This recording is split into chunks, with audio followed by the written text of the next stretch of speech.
Hello coders, and welcome to How to Fix. In today's video, we'll be focusing on a new bug that you might find challenging to solve. So without further ado, let's dive into today's bug.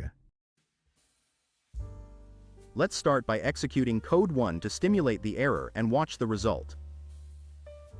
Here's the elucidation and the resolution to the bug.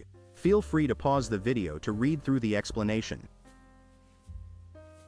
Let's adjust the code now and watch the outcome it yields.